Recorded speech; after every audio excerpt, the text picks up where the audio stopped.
A bag contains only red, green, brown and yellow marbles. The probability of selecting a red marble is the same as the probability of selecting a yellow.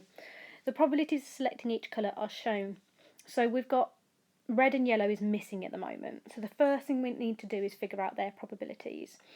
Now, we know that all of these probabilities add up to 1. Let me just use a bar for this. So I know that all these probabilities are going to add up to 1. And I know that so far I've got 0.48 and I've got 0.2.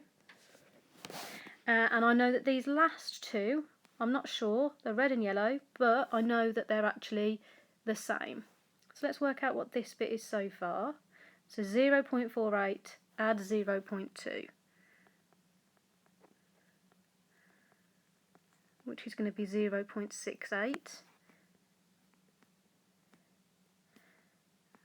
I need to work out what's left then to get to 1. So 1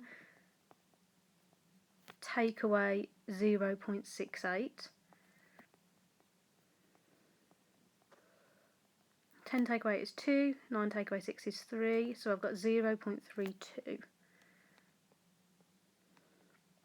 Now, these boxes here are exactly the same because they're the red and the yellow that was mentioned in the question.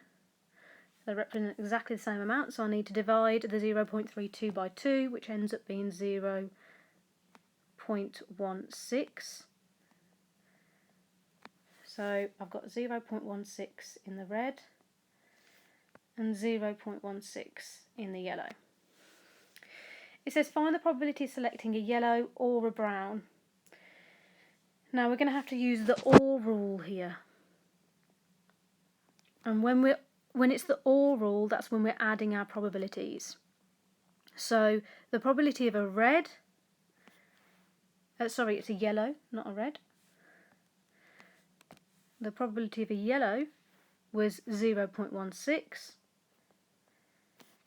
and the probability of a brown was 0.2, and I need to add those probabilities together, which is going to end up being 0.36.